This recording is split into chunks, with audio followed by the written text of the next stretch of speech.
जय गुरुदेव। और दोस्तों, मेरे चैनल सिद्ध सावर मंत्र में आपका एक बार फिर से हार्दिक स्वागत है। और देखिए, आज मैं आपके सामने जो साधना लेकर के आया हूँ वो वास्तव में बहुत बेजोड़ साधना है। कहते हैं ना कि सौंदर्य जो शब्द होता है ना, वो अपने आप में ही मन को छू लेने वाला शब्द है। आपकी प्रसन्नता बढ़ जाएगी, जीवन में आनंद देने वाला शब्द है ये एक सौंदर्य। और देखिए, संस्कृत में सौंदर्य की जो परिभाषा दी गई है वो क्या दी गई है कि जो क्षण क्षण में परिवर्तित होता हो, ठीक है ना, कि जो टाइम टाइम पर उसमें बदलाव आता हो और हर वक्त तुम्हें ऐसा एक नया नया सा लगे, यानी आकर्षक लगे। वास्तव में वही सौंदर्य है। अगर आप किसी को देखते हैं और देखने के तुरंत बाद ही आपके हृदय की धड़कन बढ़ने लगती है और नाड़ी का स्पंदन रुक जाए, तो वो सौंदर्य है। ठीक है। तो कहने का मतलब ये है कि अगर सीधे शब्दों में कहा जाए कि जो सीधे ही हृदय में उतर जाए वो सौंदर्य है। और कहने के लिए तो ये है कि पूरे संसार का आधार ही सौंदर्य है। कैसे भाई, आप अगर कहीं पर भी जाते हैं, मतलब कि पहाड़ी, झरना, इधर उधर देखते हैं, तो वो क्या है? वो सुंदरता ही तो है। आपका मन को मोह लेती है तुरंत, और आपका मन अंदर से खिल जाता है कि भाई वाह, क्या ब्यूटीफुल जगह है। ऐसा बोलते हो ना, तो क्या है ये सौंदर्य ही तो है। उसी को देख करके तो तुम खुश हो रहे हो। तो यही सौंदर्य है। अब अगर कहीं पर भी आप घर में अपने घर को सजाते हो, क्यों सजाते हो? अच्छा लगे, सुंदर लगे, इसीलिए तो सजाते हो। अपने आप को संवारते हो, अच्छे कपड़े पहनते हो, क्यों पहनते हो? क्योंकि आप अच्छे लगो, इसलिए तो पहनते हो। वो क्या है? वही तो सौंदर्य है। मतलब कहने का ये है कि वास्तव में जीवन का जो आधार है वो सौंदर्य ही है। और सौंदर्य का दूसरा नाम क्या है? सौंदर्य का दूसरा नाम है अप्सरा। तो मैं आज आपको यहीं पर इस विषय पर ही मैं आपको बताने वाला हूं कि जो मेनका अप्सरा है, इंद्र की सभा में उसका भी सर्वप्रथम और महत्वपूर्ण स्थान है एक, जो कि एक अद्वितीय सुंदरी है वास्तव में ही। और इसे मंत्रों के द्वारा सिद्ध भी किया जा सकता है। उसके साथ प्रेमिका के रूप में व्यवहार किया जा सकता है। विश्वामित्र ने तो बलपूर्वक मेनका को खींच लिया था, ठीक है, और उसे अपने अनुकूल भी बनाया था उन्होंने। तो इसलिए इसमें कोई ऐसी आश्चर्यचकित वाली बात नहीं है कि ये कोई साधना होती नहीं है। कुछ लोग बोल देते ना कि ये ऐसी कोई साधना ही नहीं होती है अप्सराओं की। तो क्या विश्वामित्र तो गलत नहीं थे? या आपने जो लिखा हुआ पढ़ा है कि भाई विश्वामित्र ने मेनका को अपनी प्रेमिका बना करके रखा था, वो गलत है क्या? तो फिर वो शास्त्री गलत हो जाएंगे अगर हम ऐसा बोलते हैं तो, कि अप्सरा जैसी कोई साधना ही नहीं होती। तो इसलिए बोलने से पहले एक बार सोच लें लोग, ठीक है। देखिए, अगर आप अप्सरा को सिद्ध कर लेते हैं, मेनका को, तो ये अदृश्य रूप में तो तुम्हारे साथ रहेगी ही रहेगी, और जब तुम चाहोगे तो वास्तविक रूप में भी तुम्हारे सामने प्रकट हो जाएगी। और अगर इससे कुछ भी ना मांगोगे तो फिर भी ये ऑटोमेटिक ही आपको उपहार ये सब देती ही हैं, ठीक है। तो मैं आज ऐसी ही एक साधना का जिक्र आपके सामने कर रहा हूँ, जो केवल मात्र 7 दिन की साधना है। और 7 दिन की साधना में अप्सरा को प्रत्यक्ष होना ही होना है, ये भी मैं आपको बता देता हूँ। 7 दिन की साधना में अप्सरा को प्रत्यक्ष होना ही होना है। और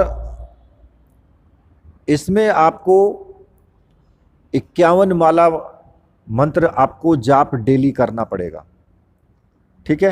अब इसका मैं आपको विधान बता देता हूँ।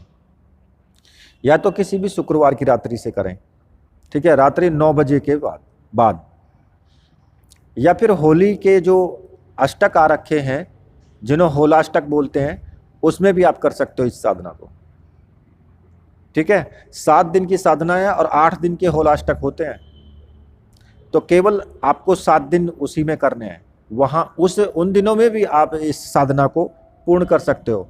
होलाष्टक जो होते हैं उसमें आप 51 माला का आप जाप करें, रात दिन आप जाप करें, दिन में भी कर सकते हो, रात में भी कर सकते हो उसमें, ठीक है। तो या फिर किसी भी शुक्रवार से करें। इसमें आपको करना क्या है कि अपने सामने चौकी रखें और उस चौकी पर आपको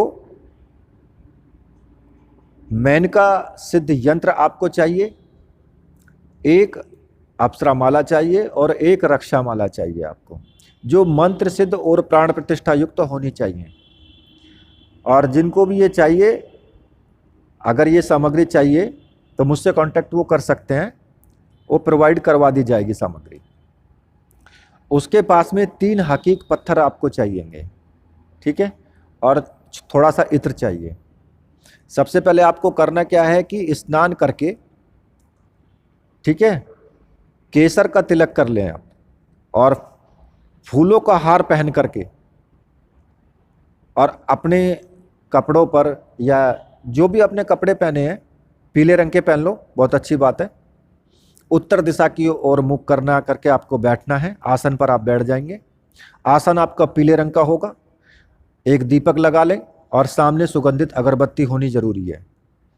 और जो आपने सामने चौकी रखी है उस चौकी पर पीले रंग का कपड़ा बिछा लें और एक स्टील की प्लेट रख लें, और उस प्लेट में आपको केसर से श्री का शब्द लिखना है, श्री।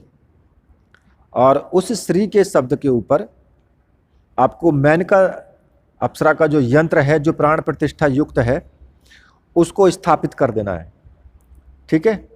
और उस पर केसर से 7 बिंदी लगाएं, फिर यंत्र के ऊपर केसर से लगानी है आपको 7 बिंदी, ठीक है। उसके बाद फिर आपको संकल्प लेना है, और ये आपका उत्तर दिशा की तरफ मुख होना चाहिए आपका। मैं आपको बता रहा हूँ, पीले रंग के वस्त्र होने चाहिए, पीले रंग का आसन होना चाहिए, पीले रंग का ही आपके चौकी पर कपड़ा बिछा हुआ होना चाहिए, और मेनका सिद्धि यंत्र को स्थापित करना है।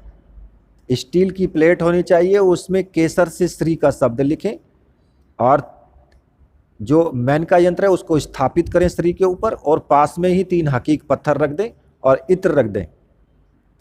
और उसके बाद में फिर आपको थोड़ा सा इत्र मिला हुआ जल ले लें, और दाहिने हाथ में जल ले करके संकल्प लें कि मैं अमुक नाम का व्यक्ति, अमुक जहाँ आया वहाँ अपना नाम बोले, अमुक नाम का व्यक्ति मेनका सिद्धि करना चाहता हूँ, जिससे कि वह प्रेमिका रूप में मेरी सहचरी बने, मेरी आज्ञा माने और मेरा कार्य पूर्ण करे, मेरी आज्ञा को पूर्ण करे, ठीक है। इसके बाद वो जल भूमि पर छोड़ दें, और जो अप्सरा माला है उस माला से डेली आपको 51 माला आपको जाप करना है, 51 माला मंत्र का आपको जाप करना है। और जप समाप्ति के बाद आसन पर ही आपको वहीं पर ही सो जाना है, वहीं पर सोना है आपको रात में। और देखिए, इसमें मैं आपको एक चीज़ और बता देता हूँ, अगर आप इसको होलाष्टक में करते हो तो रात्रि में, अगर मान लिया आपने दिन में आधी माला का जाप किया है, दिन में आपने 21 माला का जाप किया, तो रात्रि को फिर आपको 31 माला का जाप तो करना ही करना है, मतलब सोना रात्रि को वहीं पर ही है, ठीक है। जब आप रात्रि में सो जाओगे तो रात्रि में कुछ तुम्हें घटनाएं अगर आपके साथ में घटे, या कुछ दृश्य आपको दिखाई दे, या घुंघरुओं की आवाज़ वगैरह आए, तो आपको किसी से कुछ भी नहीं बताना है। देखिए, सबसे बड़ी लोग गलती क्या करते हैं कि मैं आपका मार्गदर्शक हूँ, मैं आपका गुरु तो हूँ नहीं। क्लियर सी बात है, मैंने आपको पिछली वीडियो में भी मना किया है, पहले भी मना मैंने कर दिया है कि मुझे गुरु ना माने, क्योंकि मैं मेरे गुरु का ऑर्डर नहीं है कि मैं अभी गुरु बन सकता हूँ, ठीक है। आपका, मैं आपको मार्गदर्शक हूँ, मैं आपको सलाह दे रहा हूँ, आपको रास्ता दिखा रहा हूँ, और आप गुरु अपने गुरु को ही माने। तो इसलिए गुरु की संज्ञा मुझे ना दें, ठीक है। तो ये सब चीज़ें किसी को भी नहीं बतानी है आपको कि भाई मुझे साथ पे क्या हुआ या क्या मुझे अनुभव हुए, आपको किसी के सामने भी शेयर नहीं करने हैं। मैं तो ये कहता हूँ कि आप मेरे सामने भी शेयर मत करो, क्योंकि मैं आपका गुरु नहीं हूँ, इसलिए मैं मेरे सामने शेयर मत करो। हाँ, मुझे आप बता सकते हो कि ये मुझे प्रॉब्लम आ रखी है, तो मैं आपका आगे उसमें समाधान आपको बता दूंगा, ठीक है। और ऐसा नहीं है किसी के साथ में गड़बड़ होगी भी नहीं, ये भी मैं आपको बता देता हूँ, 100% बताता हूँ। और बिल्कुल भी सुबह उठ करके कुछ भी किसी से कुछ नहीं कहना कि आपको रात को क्या दिखाई दिया, क्या आपके साथ हुआ। और दिन भर कोई भी कार्य करो तुम, ठीक है, लेकिन आपको भोजन केवल एक टाइम करना है। एक समय भोजन करोगे 7 दिन तक, और ब्रह्मचर्य व्रत का आपको पालन करना है, पूर्ण रूप से ब्रह्मचर्य व्रत का पालन करना है। और 7 दिन तक लगातार करोगे तो 7वें दिन जो है 100% आपके सामने उपस्थित होगी ही होगी मेनका अप्सरा। और वो उपस्थित हो करके उससे वचन ले लें कि वो पूरे जीवन आपकी सहयोगी रहेगी, और गुलाब की माला उसको पहना दें जब ये साधना संपूर्ण मानी जाएगी, ठीक है। उसके बाद साधक का जीवन बिल्कुल एकदम आनंदित हो जाएगा। और जो इसमें मंत्र जपा जाना है वो मंत्र मैं आपको वीडियो में ऊपर दे दूंगा, ठीक है। मंत्र मैंने आपको वीडियो में ऊपर दिया है, मंत्र आप वहां से नोट कर लेना, ज़्यादा बड़ा मंत्र नहीं है, छोटा सा मंत्र है। और मंत्र को मैं डिस्क्रिप्शन में भी दे दूंगा, वहां से नोट कर लेना, ठीक है। वहां पर दे दिया है मैंने, और वीडियो में भी ऊपर दे दिया है, वहां से नोट कर लेना। और ये एक चीज़ मैं आपको बता देता हूँ, साधना पूर्ण एकदम प्रमाणिक है। ये किसी भी आयु का साधक इसको जो है सिद्ध कर सकता है। ऐसा नहीं है कि आप 55 साल के हो गए, 60 साल के हो गए तो आप नहीं कर सकते, आप भी कर सकते हो, और 18 साल का भी कर सकता है, ठीक है। बस होता क्या है कि पूर्ण निष्ठा के साथ होना चाहिए, विधि विधान से हो, पूर्ण निष्ठा के साथ, और गलत विचारों के साथ ये साधना संपन्न नहीं होनी चाहिए। क्योंकि अगर गलत विचारों से होगी तो फिर साधना संपूर्ण नहीं होगी। और अगर आपकी पूर्ण विधि विधान से करते हो, पूर्ण निष्ठा के साथ करते हो, और बिना गलत विचार के करते हो, तो मेनका आपकी एक तरह से सिद्ध होगी ही होगी। ये साधना वास्तव में ही प्रमाणिक साधना है, ठीक है, जो मैं आपको बताई है।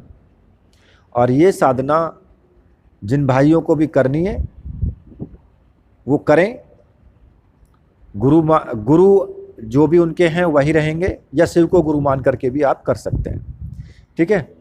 तो इसी के साथ मैं वीडियो को यहीं पर समाप्त करता हूं। और वीडियो को आप शेयर भी करें, वीडियो को लाइक कीजिए, और मेरे साथ बोलिए, बोले वीर बजरंगबली हनुमान जी महाराज की जय, बोलिए मेरे परमहंस गुरुदेव की जय।